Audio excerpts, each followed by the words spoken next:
ಏನು ಇವತ್ತೊಂದು ದಿವಸ ಟೌನ್ ಸ್ಟೇಷನ್ದಲ್ಲಿ ಒಂದು ಪಟಾಕಿ ಚೀಟಿ ನಡೆಸ್ತಾಯಿದ್ರು. ಸುಮಾರು ದಿವಸ ಮುಂಚೆ ನನಗೆ ಬಂದು ಈ ಥರ ಏನೋ ಚೀಟಿ ದುಡ್ಡು ತೊಗೊಂಡೋಗ್ಬಿಟ್ಟಿದ್ದಾರೆ ಅಂತೇಳಿ ಏನೋ ಕಂಪ್ಲೇಂಟ್ ಕೊಡಬೇಕು, ಸ್ವಲ್ಪ ಟೌನ್ ಸ್ಟೇಷನ್ ಹತ್ರ ಬನ್ನಿ ಅಂತ ನನಗೂ ಕೂಡ ಹೇಳಿದ್ರು.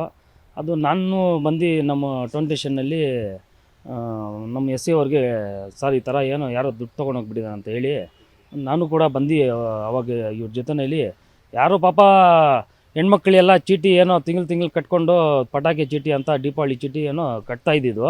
ಸುಮಾರು ದುಡ್ಡುಗಳದು ಲಕ್ಷಾಂತರ ರೂಪಾಯಿ ದುಡ್ಡು ಅವನು ಚೀಟಿ ಕಟ್ಸ್ಕೊಂಡು ತೊಗೊಂಡು ಓಡೋಗ್ಬಿಟ್ಟಿದ್ದಾನೆ.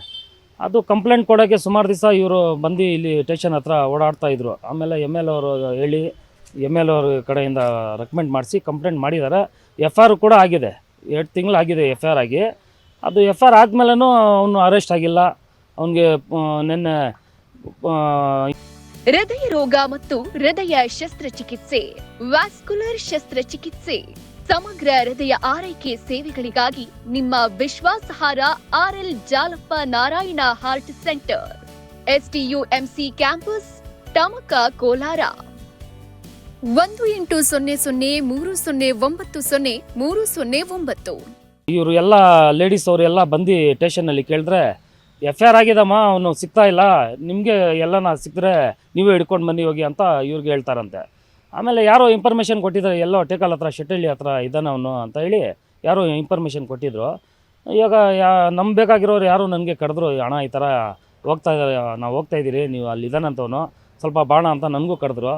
ಆಯ್ತು ನಡಿಯಪ್ಪ ನಾನು ಬರ್ತೀನಿ, ನೀವು ಹೋಗ್ರಿ ಅಂತೇಳಿ ನಾನು ಇವ್ರಿಗೆಲ್ಲ ಕಳಿಸ್ಬಿಟ್ಟು ನಾನು ಹೋಗ್ದೆ. ಆಮೇಲೆ ಹೋಗ್ಮೇಲೆ ಅಲ್ಲಿ ಅವರು ಅತ್ತೆ ಮನೆಯಲ್ಲಿ ಇದ್ನು ಅವನು.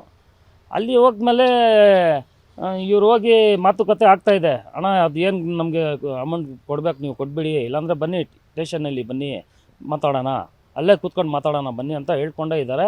ಯಾರೋ ಒಬ್ಬಳು ಹೆಣ್ಣು ಮೇಲೆಯಿಂದ ವೀಡಿಯೋ ಮಾಡ್ತಾಯಿದ್ಲು. ಆ ವೀಡಿಯೋ ಮಾಡ್ತಾ ಇದ್ದಿದ್ದಕ್ಕೆ ನಮ್ಮ ಹುಡುಗನೂ ವೀಡಿಯೋ ಮಾಡೋಕ್ಕೆ ಸ್ಟಾರ್ಟ್ ಮಾಡಿದ್ನಲ್ಲಿ.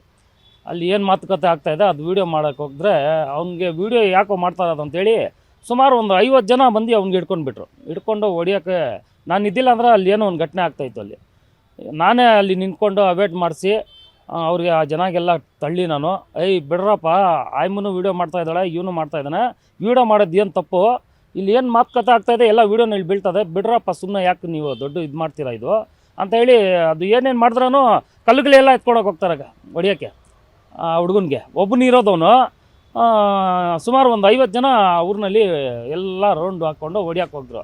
ಆಮೇಲೆ ನಾನೇ ಇದ್ದು ಅಲ್ಲಿ ಅವೇಟ್ ಮಾಡಿಸಿ ಅವ್ನಿಗೆ ಆ ಹುಡುಗನಿಗೆ ಪಾಪ ಒಂದು ಲೇಡೀಸು ತಳ್ಳಿದ್ಗೆ ಕೆಳಗಡೆ ಬಿದ್ದೋಗ್ಬಿಟ್ಲು, ಏನೋ ಏಟ್ ಬಿತ್ತು ಆ ಇಮ್ಮನಿಗೆ ಹಾಕಿ ಆಟೋನಲ್ಲಿ ಹಾಕಿ ಆ ಹುಡುಗನಿಗೂ ಕಳಿಸ್ಬಿಟ್ಟೆ. ನಾನು ನೀನು ಕರ್ಕೊಂಡು ಹೋಗಪ್ಪ ಫಸ್ಟ್ ಇಲ್ಲಿಂದ ಅಂತೇಳಿ ಅವ್ನಿಗೆ ಅಲ್ಲಿಂದ ಅವೇಟ್ ಮಾಡಿ ನಾನು ಕಳಿಸ್ಮೇಲೆ ಆಮೇಲೆ 112ಗೆ ಫೋನ್ ಮಾಡಿ ಮಾಲೂರಿನಿಂದ 112 ನಮ್ಮ ಪೊಲೀಸವ್ರು ಬಂದರು. ಅದು ಆದಮೇಲೆ ನಮ್ಮ ಟೌನ್ ಸ್ಟೇಷನಿಂದನೂ ಸುಮಾರು ಅವ್ರು ಬಂದಮೇಲೆ ಒಂದು ವಾರ ಆದಮೇಲೆ ಇವರು ಬಂದರು. ಅದು ಆದಮೇಲೆ ಅಲ್ಲಿಂದ ಅವ್ರಿಗೆ ಹಾಕ್ಕೊಂಡು ಗಂಡ ಹೆಂಡ್ತಿಗೆ ಹಾಕ್ಕೊಂಡು ಟೌನ್ ಸ್ಟೇಷನ್ಗೆ ಬಂದಿದ್ದಾರೆ. ನ್ಯಾಯ ನೋಡಿ, ಯಾರೋ ಪಾಪ ಏನೋ ಸಾಲ ಫಲ ಮಾಡಿ ಏನೋ ಹೊಟ್ಟೆಗೆ ಹೊಡೆದು ಅವರು ಏನೋ ಚೀಟಿ ಏನೋ ಕಟ್ಟಿರ್ತಾರೆ, ಅವರು ಅಂಥವ್ರದ್ದು ದುಡ್ಡು ತೊಗೊಂಡ್ರೆ ತಿಂದರೆ ನಿಮ್ಗೆ ದೊಡ್ಡ ರೋಗನೂ ಕುಷ್ಠರೋಗನೂ ಬಂದುಬಿಡ್ತದೆ. ನೀವು ಯಾರ್ದು ಅವ್ರ ಒಡವೆ ಇದೆ ದಯವಿಟ್ಟು ಕೊಟ್ಬಿಡ್ರಿ, ಸುಮ್ಮನೆ ಯಾಕೆ ಪಾಪ ಏನೋ ಅವರು ಗಂಡ ಹೇಳ್ದಿರ ಮಕ್ಕಳಿಗೆ ಹೇಳ್ದಿರ ಪಾಪ ಅವ್ರು ಹಾಕಿರ್ತಾರೆ ಚೀಟಿ, ಸುಮ್ಮನೆ ಅವ್ರವ್ರ ಒಡವೆ ಅವ್ರಿಗೆ ಕೊಟ್ಬಿಟ್ರೆ ಏನು ತೊಂದರೆ ಇರೋದಿಲ್ಲ. ಇವಾಗ ನಾನೇನು ಹೇಳ್ತೀನಿ, ನಮ್ಮ ಪೊಲೀಸ್ ಇಲಾಖೆಯಿಂದ ಎಫ್ ಆರ್ ಆಗಿದೆ, ಕಾನೂನು ರೀತಿ ಏನು ಕ್ರಮ ತೊಗೊಳ್ಬೇಕು ತೊಗೊಳ್ರಿ, ಇಲ್ಲ ಅವ್ರ ಒಡವೆ ಏನೋ ಅವ್ರಿಗೆ ಮಾತಾಡಿ ಕೊಡಿಸ್ರಿ, ಇಲ್ಲ ಅಂದರೆ ಅವನು ಕಾನೂನು ರೀತಿ ಏನು ಕ್ರಮ ತೊಗೊಳ್ಬೇಕು ತೊಗೊಳ್ರಿ, ನೀವು ಜೈಲ್ ಕಳಿಸ್ರಿ ಅಂತ ಅವ್ರಿಗೆ. ಯಾರಿಗೂ ಇನ್ನೊಂದು ಸತಿ ಆ ಥರ ಮೋಸ ಯಾರಿಗೂ ಬೇರೆಯವ್ರಿಗೆ ಮಾಡಬಾರ್ದು. ಯಾಕಂದರೆ ಜನಗೂ ಗೊತ್ತಿಲ್ಲ, ಏನೋ ಯಾರೋ ಬಂದು ನಂಬಿಕೆ ತೋರಿಸಿದ ತಕ್ಷಣ ಅವ್ರು ಕಟ್ಬಿಡ್ತಾರೆ, ಅದು ಕಟ್ಟೋದು ತಪ್ಪು. ನಾನು ಜನಗೂ ಹೇಳ್ತೀನಿ, ಯಾರನ್ನ ಇರಲಿ ಬಂದು ಜನ ಹೇಳಿದ ತಕ್ಷಣ ನೀವು ಕಟ್ಟಕ್ಕೆ ಹೋಗ್ಬಿಡ್ರಿ. ಇಂಥ ಮೋಸಗಾರರೂ ಇರ್ತಾರೆ, ಮೋಸ ಮಾಡೋರು ಇರ್ತಾರೆ. ನೀವು ದಯವಿಟ್ಟು ಯಾರಿಗೂ ಚೀಟಿ ಕಟ್ಸ್ಕೊಡೋವ್ರಿಗೂ ಏನೇನೋ ಅವರು ನಂಬಿಕೆ ತೋರಿಸ್ತಾರೆ, ನಂಬಿಕೆ ತೊಗೊಂಡು ನೀವು ಚೀಟಿ ಕಟ್ಟಕ್ಕೆ ಹೋಗ್ಬಿಡ್ರಿ. ಬಟ್ ಇದು ಅವ್ನು ಯಾರೋ ತೊಗೊಂಡೋಗಿದ್ದಾನಲ್ಲ ಅವನಿಗೆ ಕಾನೂನು ರೀತಿ ಶಿಕ್ಷೆ ಆಗಬೇಕು. ಅವ್ರು ಏನು ನಮ್ಮ ಪೊಲೀಸ್ ಇಲಾಖೆ ನಮಗೆ ಟೌನ್ ಸ್ಟೇಷನ್ನಲ್ಲಿ ನಮ್ಮ SI ಸಾಹೇಬರು ಇದ್ದಾರೆ, ಅವ್ರು ಏನು ಕ್ರಮ ತೊಗೊಳ್ತಾರೆ ತೊಗೊಳ್ಳಿ, ಬಟ್ ನ್ಯಾಯ ಕೊಡಿಸ್ಲಿ. ಹೆಣ್ಮಕ್ಳಿಗೆಲ್ಲ ಅನ್ಯಾಯ ಆಗಿದೆ, ನ್ಯಾಯ ಕೊಡಿಸ್ಲಿ ಅಂತ ನಾನು ಮಾತು ಹೇಳ್ತೀನಿ.